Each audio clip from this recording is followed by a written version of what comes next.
Hi guys, so today in this video we are diving into the one of the most in demand careers which is psychology, जिसमें सबसे important चीज ये है कि आप किसी भी stream से हो, even if you're commerce background या humanities से हो या फिर आप science background से हो, you can definitely go for psychology. So इसमें तो psychology career आज के time पे is a need of an hour.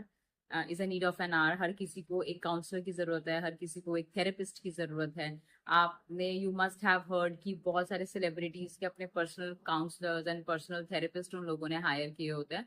सो ये करियर बहुत बूम पर है. इफ यू थिंक कि आपको साइकोलॉजी समझने में अच्छा लगता है, आपको ह्यूमन बिहेवियर समझने में अच्छा लगता है, सो there is a need in organization also, there is a need in corporate world, there is a need in schools, there's a need in a film industry. So if you're from commerce background, you can definitely go for applied psychology, you can go for BSc psychology, you can get into the counseling, you can be a therapist, or you can be a psychologist, you can do organizational psychology, you can do behavior psychology.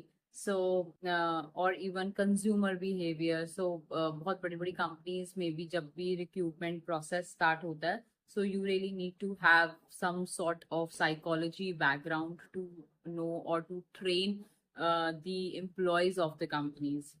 And अगर आप science student हैं, specially आपके पास biology है, so definitely you can so definitely this can be your career option. So psychology हमेशा overlap करता है health के साथ, ओवरलैप करता है न्यूरो साइंस के साथ.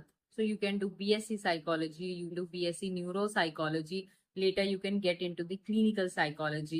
You can be a forensic psychology, you can be a sports psychologist, और आप RCI से भी सर्टिफाइड क्लिनिकल साइकोलॉजिस्ट बन सकते हैं. आप Indian cricket team has a sports psychologist जो प्लेयर्स की मेंटल, उनके माइंडसेट, उनकी मेडिसिन और उनकी माइंड के साथ काम करता है. उनको लाइक जो टाइम टू टाइम को जिस मोटिवेशन या जिस काउंसलिंग की रिक्वायरमेंट होती है वो वहाँ पे फुलफिल करता है. So if you one of दोस्त जिनको मेडिसिन में भी इंटरेस्ट है और जिनको ये जानने में भी इंटरेस्ट है कि हमारा थॉट प्रोसेस कैसा होता है, हम उसको मोल्ड कैसे कर सकते हैं, मोटिवेट कैसे कर सकते हैं, हमारे ब्रेन में जो न्यूरो कनेक्टर्स होते हैं उन सब के साथ हम कैसे प्ले कर सकते हैं, so then this is definitely going to be your career.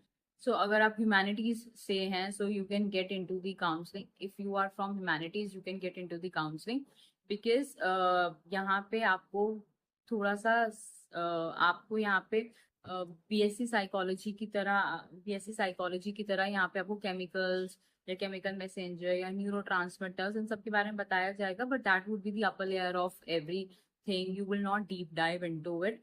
You will learn how to calm the other person. Stress management की क्या टेक्निक्स होती हैं, मोटिवेशन हम किस तरीके से जनरेट कर सकते हैं, कुछ yes how person can lead a happy life, how person can lead a happy life.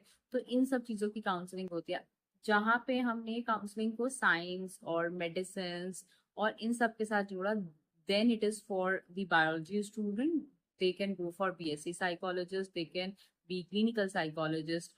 But अगर आपको if you from humanities background and you do not want to know कि किस तरीके से थॉट जनरेट होते हैं या उनकी थॉट प्रोसेस कैसे होती है, you just want to know कि हम किस तरीके से अवेयर रह सकते हैं, अवेयरनेस हमारे अंदर किस तरीके से आ सकती है किसी भी चीज़ को लेके, या हम अपना मूड किस तरीके से बेटर कर सकते हैं, एंगर मैनेजमेंट है, स्ट्रेस मैनेजमेंट है, इन सब चीज़ों में अगर आपको इंटरेस्ट है, then you can go for simple applied psychology or BA psychology.